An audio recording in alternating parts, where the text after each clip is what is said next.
Hello, my name is Jessica Stump, and I'm recording on October 13th, 2023, and this is my interpersonal communication plan. Within this presentation, I will talk about my behavioral blends, communication barriers, my goal and strategies, as well as the implementation of those strategies. Starting off, what is interpersonal communication? Interpersonal communication is how we communicate with others. It is how we listen, it's how we respond. We learn our roles through interpersonal communication in our friendships and families, in a workplace. We learn our roles through how we communicate with others. Starting off, let's talk about my behavioral blend. Carbon describes the behavioral blend as the personality traits that we are made up of. And one quote in Carbonell's book was, "People tend to have different motivations in public, which is at work or away from where they live, than they have in private, at home or in familiar environments." Meaning we have two versions of ourselves. That's defined as this is expected from me and this is me. In the section, this is expected from me, my uniquely you profile states that I am an S-type, meaning others expect me to be more sensitive and submissive.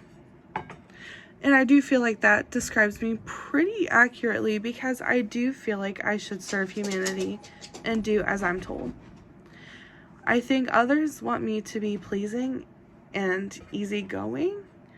I try really hard to kind of make sure everyone is happy, and I think that's one of my biggest downfalls as a human services professional.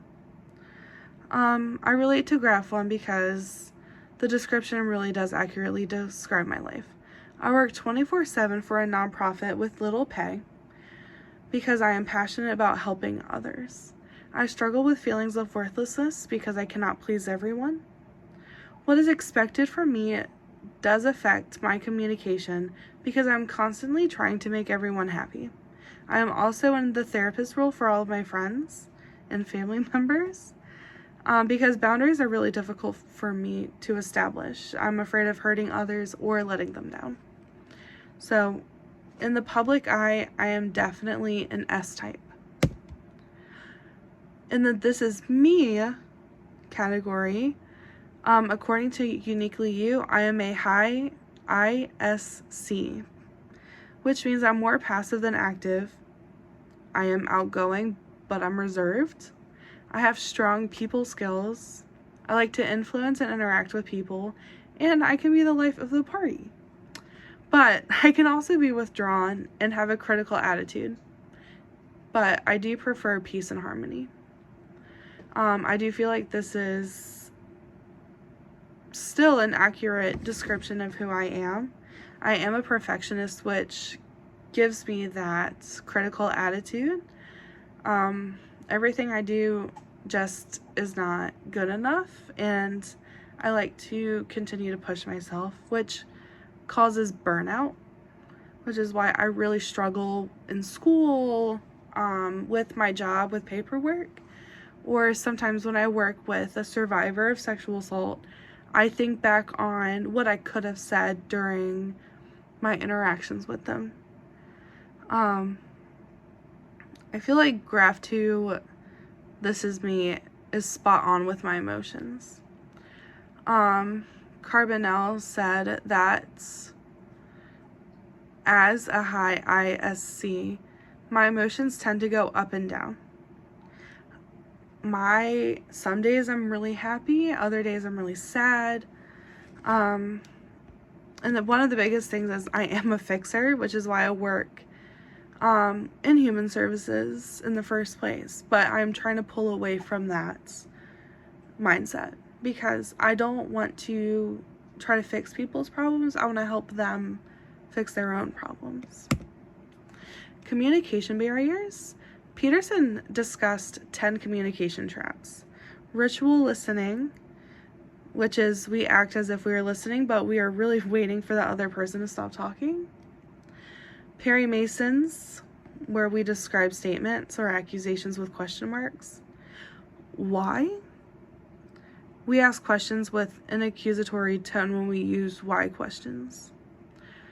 Not questions elicit negative responses.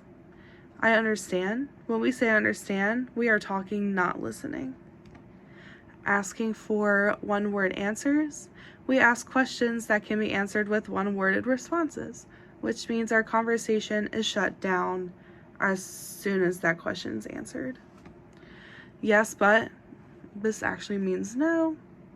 You're not listening to me. Listeners become more interested in what they think instead of what we are saying and fixing it, which is something I have a problem with. Listener wants to fix the problem. In grades of all sizes, listener becomes more interested in electronics than listening to the talker. I really struggle with why in fixing it. Why questions are just so easy for me to ask, but I really need to focus more on open-ended questions that elicits more of a response, and it gives the talker kind of the freedom to be able to talk about whatever they want to add to the question. My main goal is to help others. It is important to me because I want to help others reach their full potential, and sometimes they just need a little help. In order to help others, I would want to continue my work in the sexual assault response program, but as manager. In the manager position, I would be able to implement more community-based projects and support.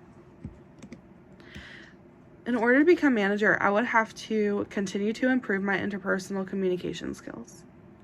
The skills I would need to master are assertiveness, dominance, and decision-making. The changes I would have to make in order to master those skills is decrease my people-pleasing tendencies, because I cannot please everyone as a manager. Increase my confidence in my abilities to run a program, as in my self-efficacy, and set healthy boundaries to avoid burnout, which is a huge problem in human services. To implement these strategies, I will look at how I could implement communication skills suggested by France and Weichel 2018 and Peterson 2022. By learning these skills, I would be able to boost my confidence levels and my abilities to perform my job as well as lead a team. When my confidence increases, I'll be less likely to please others because I would be confident in myself and to speak up. Being confident will boost my assertiveness and decision making. This will make me hold a more dominant vibe when I enter a room. Knowing the differences in varying communication styles can help me understand what communication style is most effective.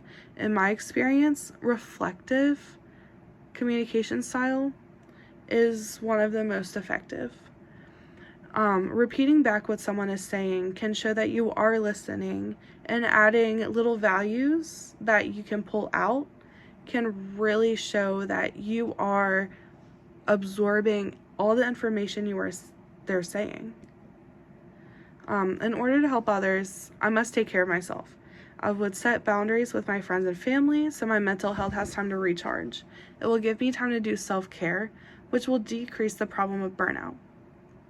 Decreasing the problem of burnout will give me more time and more energy to make effective decisions to help my community and my survivors that I see daily. My goal is to change lives, and interpersonal communication is a vital skill to master in order to reach that goal. Thank you.